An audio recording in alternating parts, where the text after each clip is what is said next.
So what's good, TMG fam? It's your boy Ellen. I'm back with another reaction. How y'all feel? Welcome back to the channel. Salute. So listen, right? Just think for a minute. I'm pretty sure you can go right to it in your mind. Something that happened in your hometown when you was growing up that pretty much just, shook up the city. Whether it be some type of case, crime, something that happened in your town that you can automatically think of. I could think of several. That went down and kind of like changed us. You know what I mean? Changed the way we were allowed to go outside and play. It changed a lot of things that we had to start doing different, right? It's kind of what this video here is hinting towards. It's saying 5 disturbing unsolved cases from our viewers' hometowns. Too close to home. All right. So we're going to check this one out. If you're new, hit the subscribe button, join the fam. Hit that like button. Here we go. Welcome to Cold Case Detectives Too Close to Home, a Patreon-sponsored series where we select 5 Patreon supporters at random and investigate cases from their hometowns. If you would like to see your hometown featured, you can support us on Patreon by following the link below. And now let's dive in with cold cases from your hometowns. The mysteries that strike too close to home.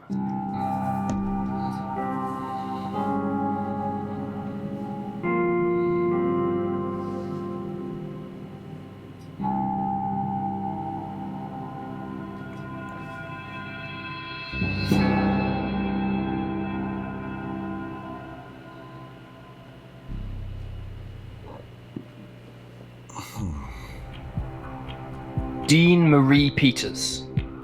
Our first case for this month's Too Close to Home comes from our patron Lizzie Ghetto Story, who chose the city of Grand Rapids in Michigan. It was once known as America's furniture capital and continues to remain a prominent furniture manufacturer today, although it is perhaps most notable now for its incredible art museums. Home to over 190,000 residents, Grand Rapids is the backdrop for some of Michigan's most compelling mysteries. Dean Marie Peters, who is generally known as Deeney to those around her, was born on September 24, 1966, to Mary Pete and Dwayne Pyle. She had a younger brother named William, and the family resided in California until the divorce. Following this, William, Deeney, and their mother moved to Michigan, where Mary met and married a man named John Peters. The siblings' father, Dwayne, remained in California, where he too remarried. Initially, Deeney struggled to fit in and adjust to life in the city of Grand Rapids, but she eventually found her footing and began to make friends. A clever and fun-loving girl, Deeney was a good student and had no problems with her family. She was not known to run away and had dreams of one day becoming a model. Her good behavior and seemingly happy home life are what made her sudden disappearance in the 1980s all the more strange. On February 5th, 1981, 14-year-old Deeney accompanied her mother to William's wrestling practice, which was held at Forest Hills Central Middle School in the 5800 block of Ada Drive. At around 5 p.m., she asked her mother if she could go to the restroom. Mary consented, and Deeney wandered off, but she never returned. When investigators arrived on the scene, they quickly discovered that the 14-year-old hadn't even made it to the restroom. No one saw her enter the women's toilets, and no witnesses recalled her even being in the area. In fact, she was last seen walking out of the gym, although accounts differ as to whether she was going out for a smoke or leaving to go and visit a friend. Deeney left behind her jewelry, makeup, purse, bag, clothing, and several $100s at home when she vanished. She never returned for them. Her family thought this was odd, as she was the type of girl who wore makeup most days, if not every day, and authorities felt that if the teen had run away, she would have taken her money with her.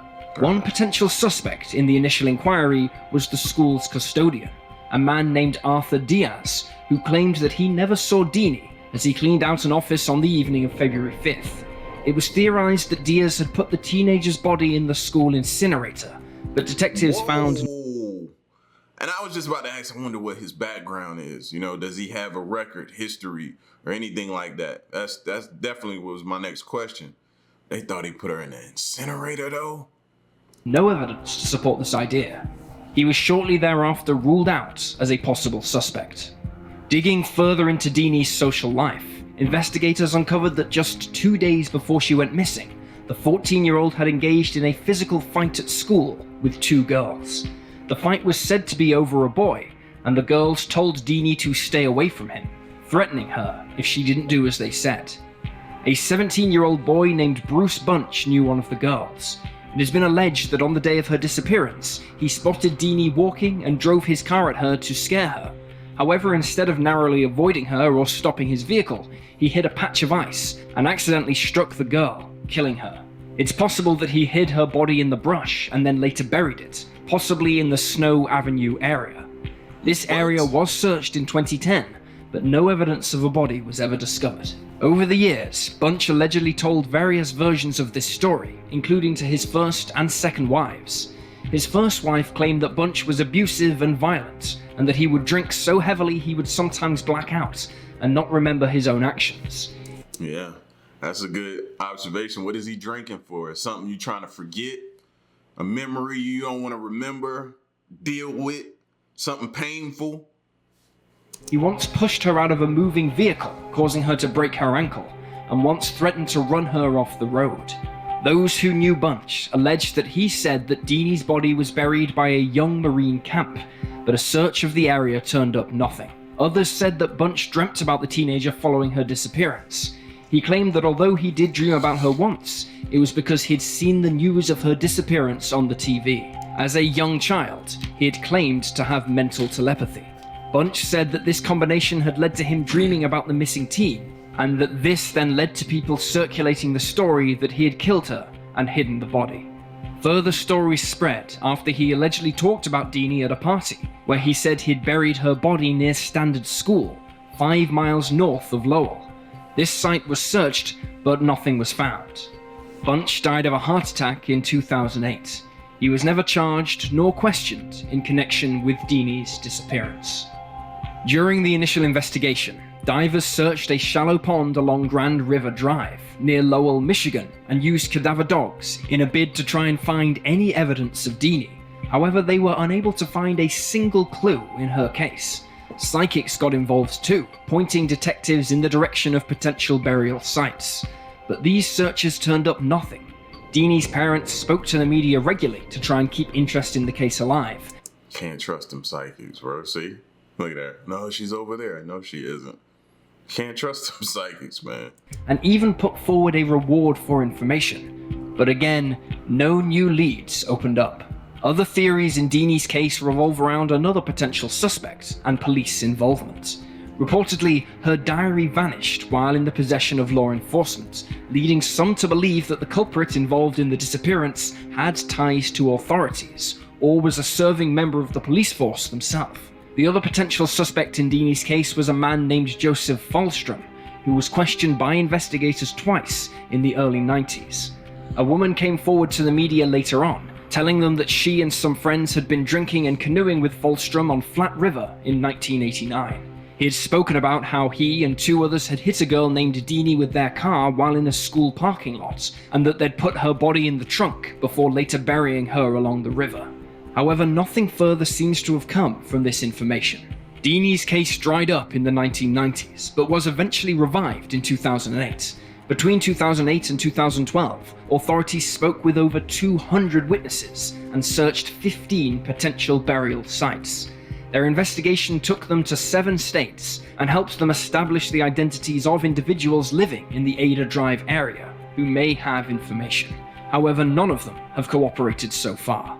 In 2021, authorities announced that they believe Bruce Bunch was responsible for Deeney's death. However, they have never been able to verify his story about accidentally hitting her with his car. Investigators believe that there are more people who know the truth of what happened that day, and they could help solve the case once and for all. One woman who is thought to have this information still lives in the area and has failed a polygraph test. In July that same year, 61-year-old James Douglas Frisbee was charged with perjury in connection with Deeney's case. He was 21 at the time and had a criminal record dating back to 1978, although he was never convicted of a felony. He was suspected of lying about information, knowledge, and/or statements he made to the police about possible suspects or witnesses in what is, according to court documents, a cold case homicide. It has been confirmed that the case is Deeney's, but it has not yet been revealed just what exactly Frisbee had lied about. So pause for a minute, right? She goes to the bathroom, never to be seen again, or steps outside.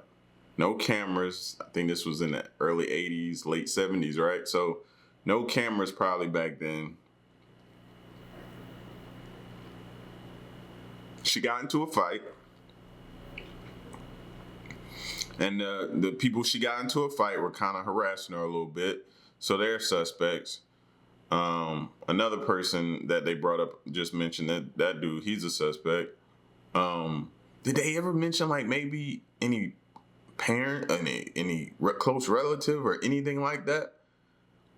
Like, that's just odd how she just poof disappeared. And now all you can do, because without a body, you can't really, you have nothing to chart, you can't really go by anything. So until they find a body, and then you heard them say they checked several states. So I'm thinking like, wow, somebody really would have took that body across state lines. That was bold. So I don't know. This is a tough one. He also allegedly, quote, willfully impeded and interfered with other witnesses in the case. There is still a $25,000 reward in Deeney's case. Following her disappearance, her mother and stepfather moved to Arizona. John Peters has been ruled out as a suspect in the case. Deeney was declared legally dead in 1991, 10 years after she vanished. 14-year-old Dean Marie Peters was last seen at around 5 p.m. at Forest Hills Central Middle School in the 5800 block of Ada Drive in the city of Grand Rapids. Witnesses saw her leaving the gymnasium, but she has never been seen or heard from since. Deeney is a white woman with brown hair and brown eyes. When she went missing, she was between 5'2" and 5'3" and weighed around 110 pounds. She is a smoker, has pierced ears, and a birthmark on her lower back. Some agencies list her surname as Pyle Peters. She was last seen wearing a brown ski jacket, pink sweatshirt, 27 to 32-inch blue Levi jeans, white knee-high socks, and a cream-colored scarf with the word ski written on it in dark brown letters. If Deeney is still alive, she will be 55 years old. If you have any information about her disappearance, you can contact the Kent County Sheriff's Office on 616-336-3113. Wow. David Scott Abramovitz. Our next case location is brought to you by our patron Law, who chose Morristown in New Jersey. Dubbed the military capital of the American Revolution for its part in the war for independence from Britain, Morristown is full of history, art, and culture, and is the location of some of New Jersey's most puzzling cases.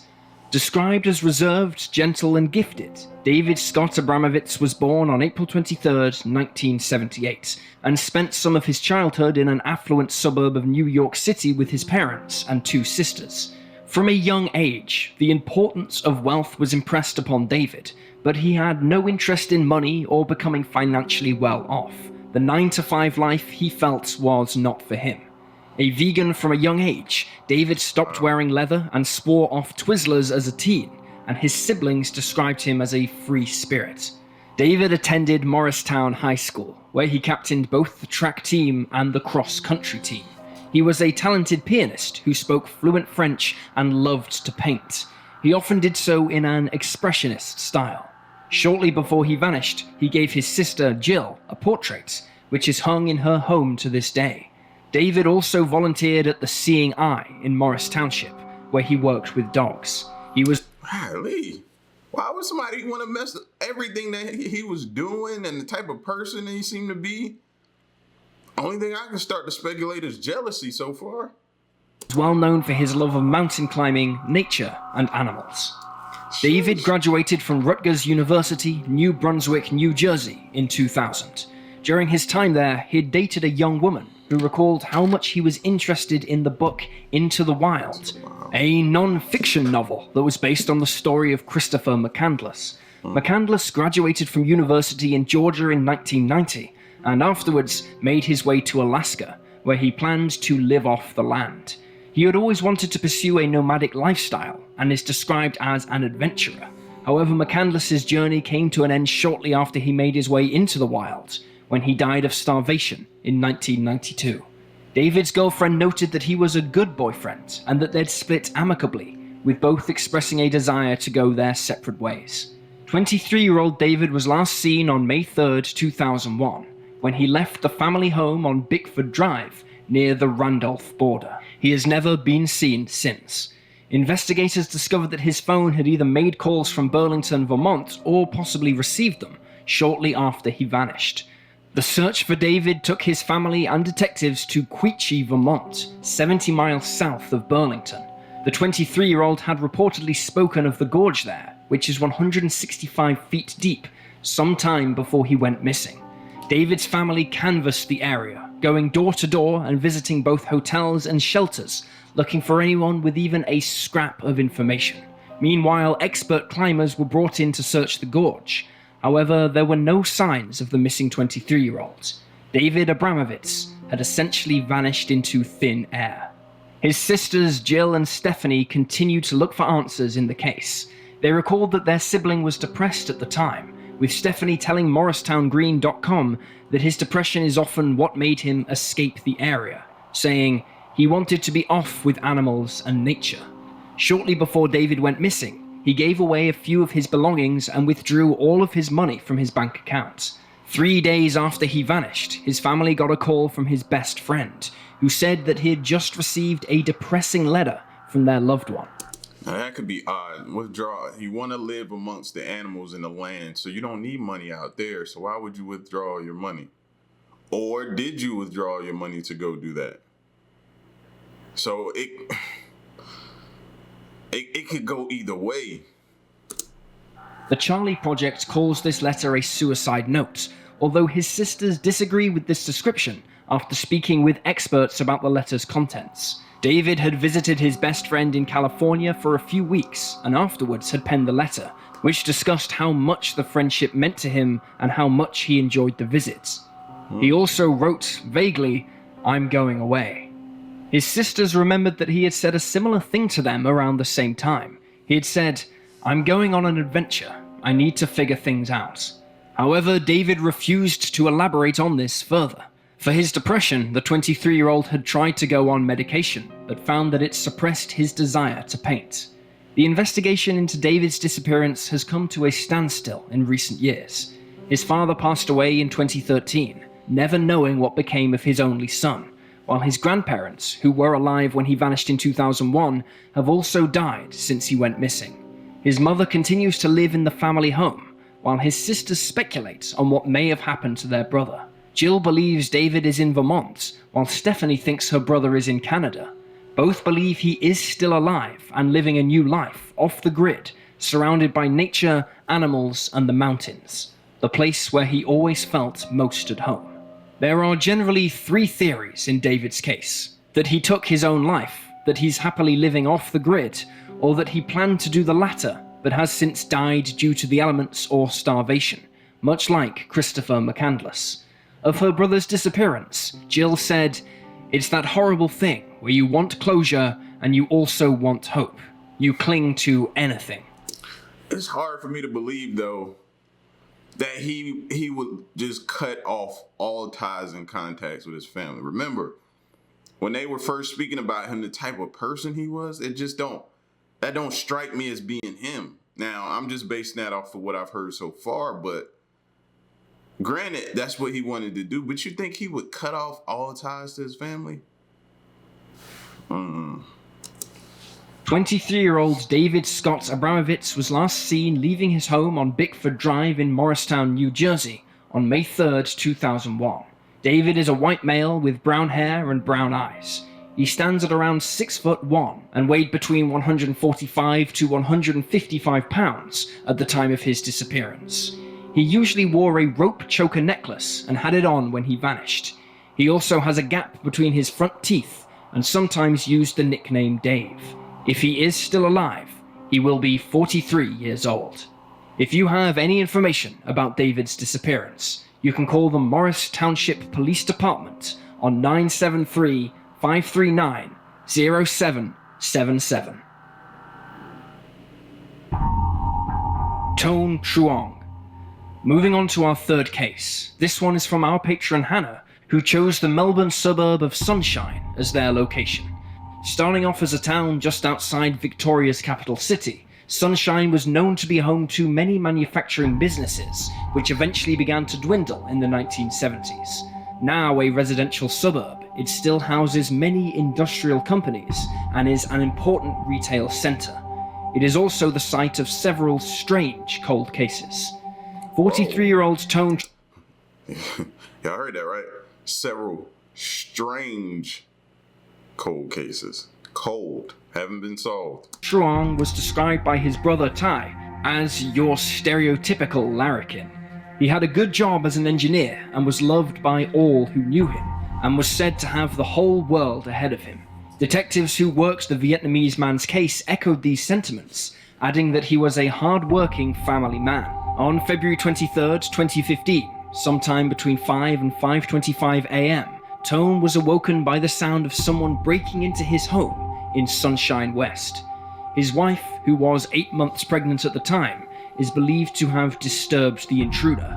Tone rushed to her defense, chasing the uninvited guest into one of the bedrooms upstairs. Then gunshots rang out.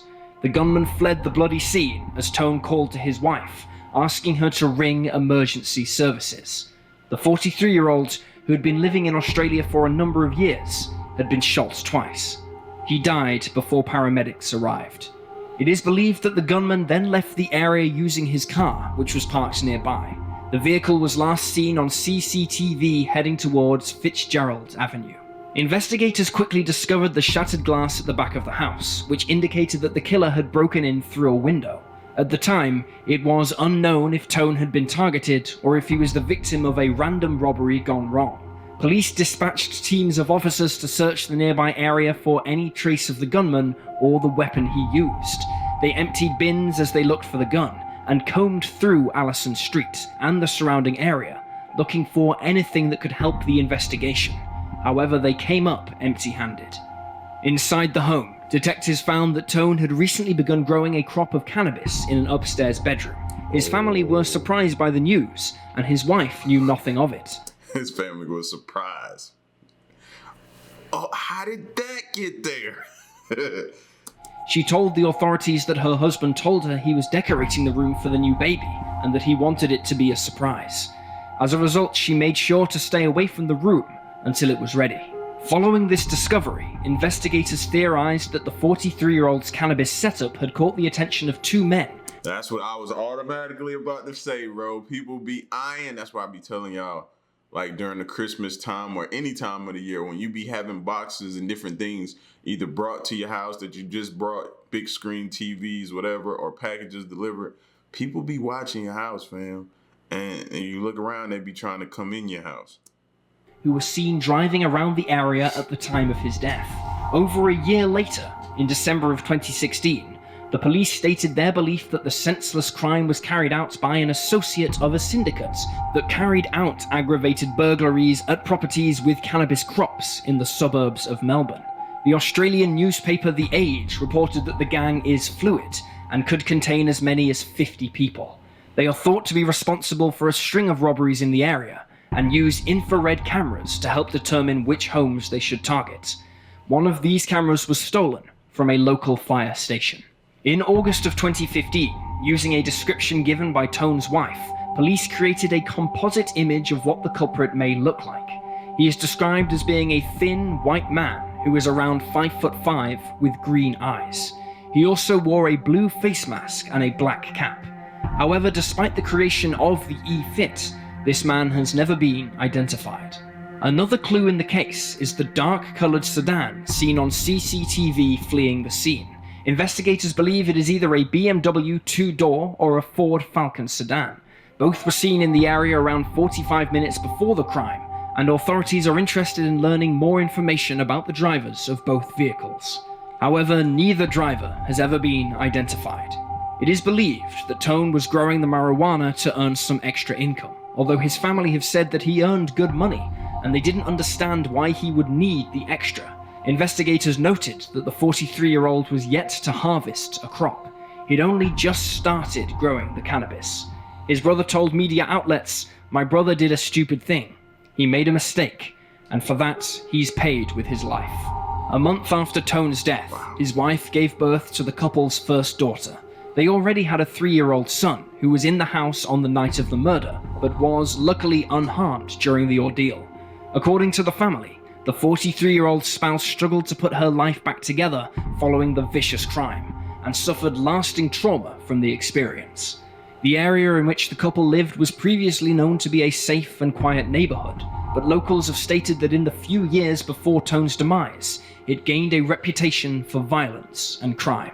Tone's case is still unsolved.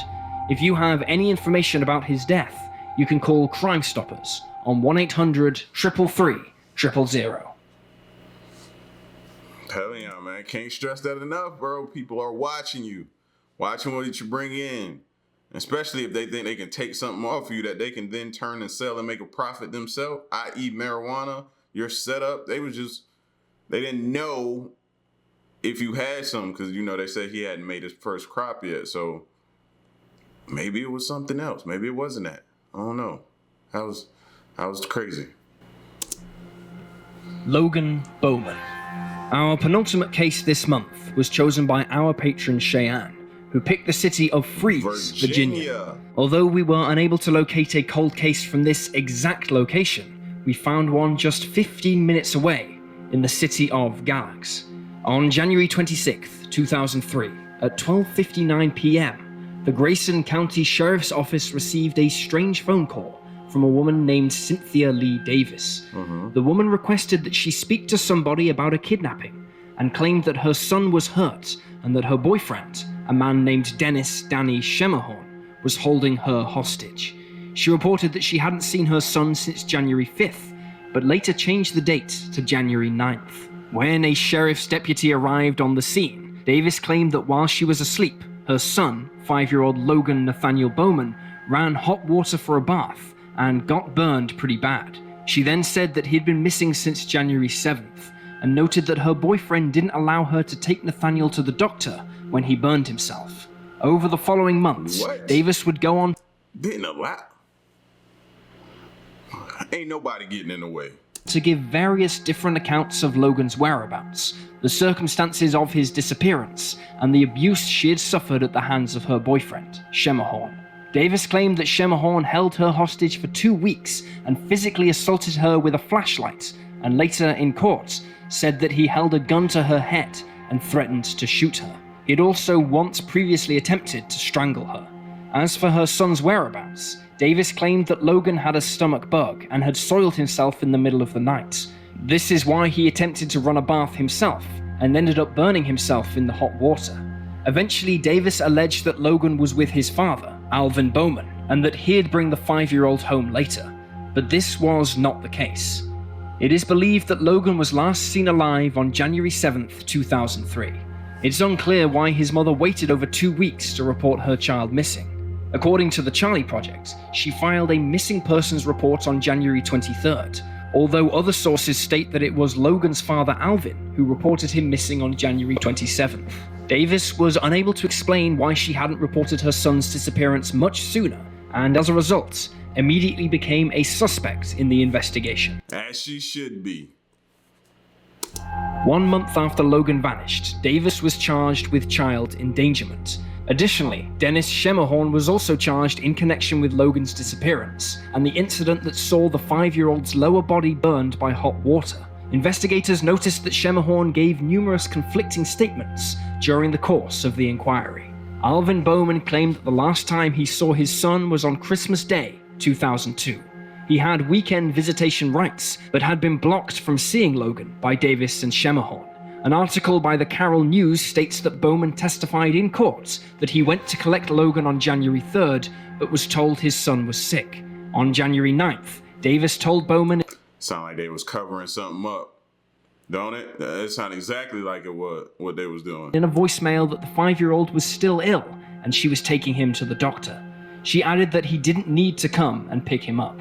On January 17th, Bowman went to Shemahorn's trailer, where Logan and Davis lived in Sherwood Trailer Park near Galax, but no one answered the door.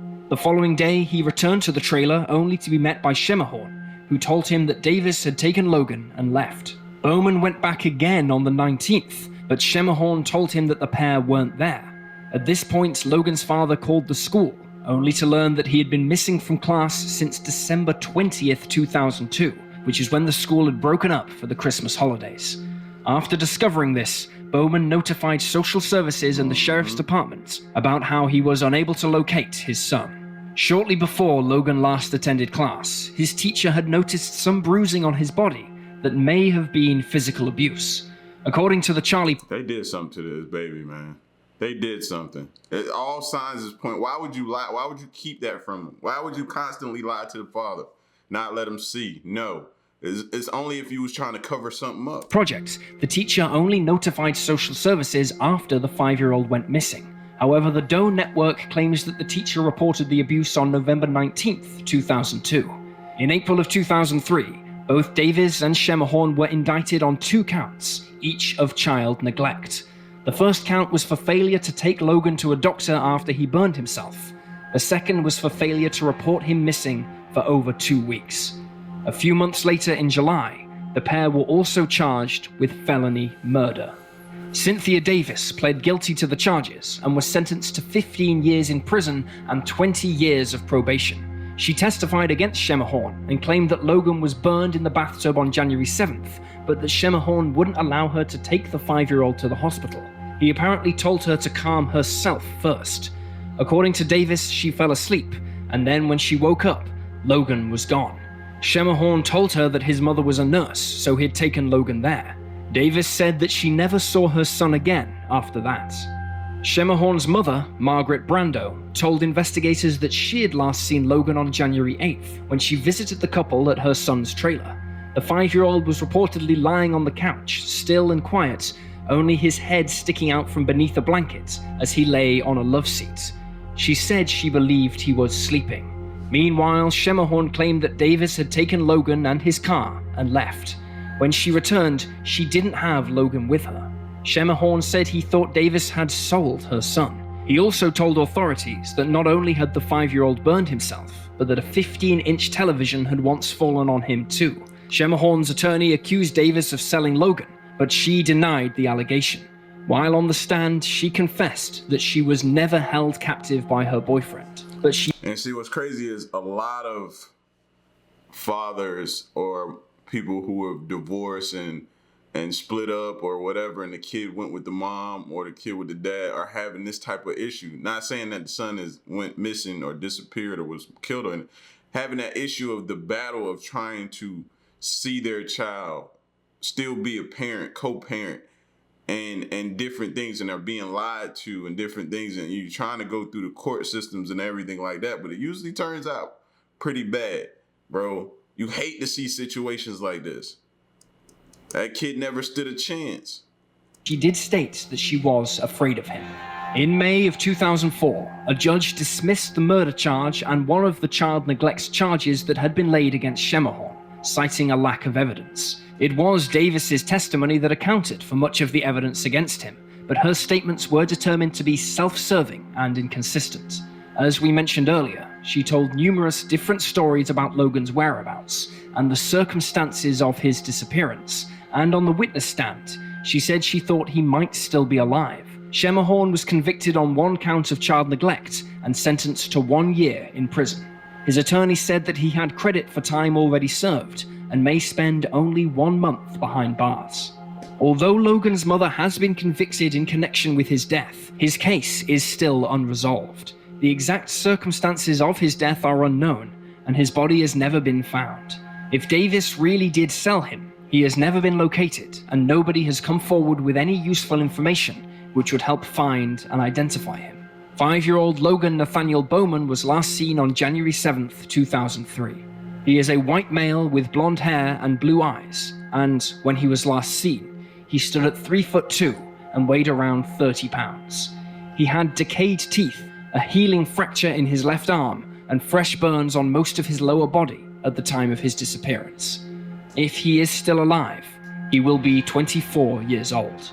If you have any information about Logan's disappearance, you can call the Grayson County Sheriff's Office on 276-773-3241. And see, that's why not everybody deserves kids, bro. Not everybody.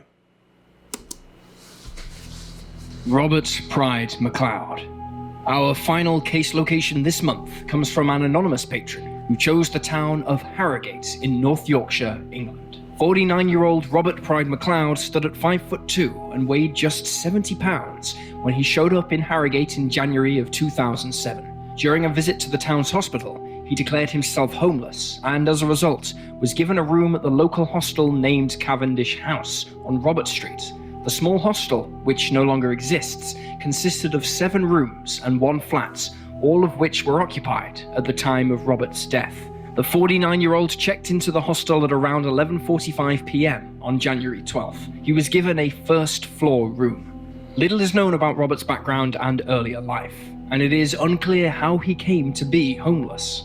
Before moving to Harrogate, he had been living with friends in the village of Birtswith for years. It was later discovered that he had changed his name from Timothy to Robert around 5 years prior to his death. Additionally, the 49-year-old had a heart condition, suffered from psychiatric issues, and required a wheeled frame to help him walk. 3 days after Robert checked in, on January 15th, his room was found empty. It wasn't until a week later, on January 21st, that his body had been found in the cellar of the hostel. He had suffered from a head injury after being beaten, and although it was clear he'd been murdered, the coroner, who expressed disgust at the fact the 49-year-old had been left to die so heinously, was forced to record an open verdict, as authorities were unable to garner enough evidence and information to prove otherwise. Not much has been documented about the investigation into Robert's death. After his post-mortem revealed he had suffered head injuries, the police opened a murder investigation, although they failed to ever crack the case. During the initial inquiry, 3 people, including 1 man, 1 woman, and a 17-year-old, were arrested on suspicion of murder and conspiracy to pervert the course of justice, but were never charged. Later on in the investigation, 3 other youths were arrested, although again, no charges were made. Reportedly, on the day of Robert's death, a 17-year-old was having a birthday party at the hostel where other young people were present. The group engaged in drinking and taking marijuana. Detectives believe that it was during this time the 49-year-old was lured into the cellar where he was assaulted and left to succumb to his injuries. According to one investigator, a female witness heard Robert being bounced off the walls and doors and later saw him lying in a pool of blood. The witness didn't call for help or intervene, however. Why? How hard is it to say something? Get him off of him. Call the police, something. Stop it.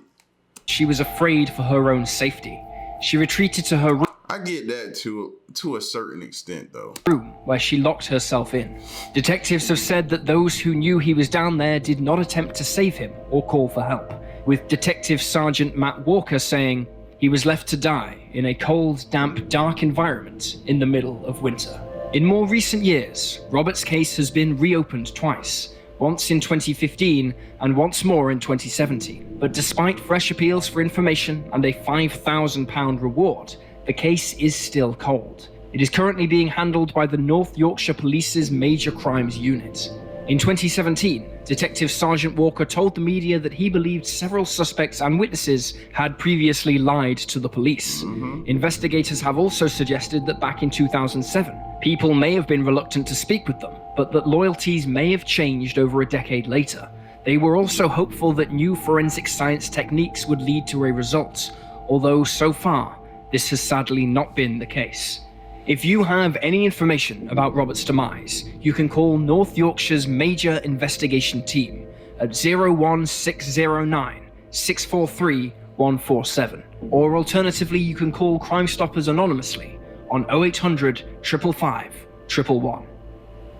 And there. See, clearly, the people at that hostel were intimidated. You don't witness something like that and don't say nothing. That many people, nobody, you mean to tell me nobody out of the amount of people that either saw him beaten or left for dead didn't didn't want to get him some help. That many people, because it said was a lot of people that possibly saw him. So didn't want to get him some type of help. Authorities called something, stop it maybe. Somebody's intimidating them. So, man, like I said, bro, each state, I'm pretty sure, has some sort of cold case that will just make your bones shiver. Like, I feel so bad for that little boy, man. You can't choose, I always say that, you can't choose your parents, man. And unfortunately, he was unlucky and had to be born to those parents, man, who didn't deserve him. These are the type of stories, man, that it make you look at things different, bro. And it makes you look at yourself and evaluate how good you have it. Because others don't have it that good. And things that we take for granted. You know what I mean? So, but y'all get at me in the comment section, man. Leave a like, share the video, and stick around. And stay tuned. Till the next reaction, I'm gone. Peace.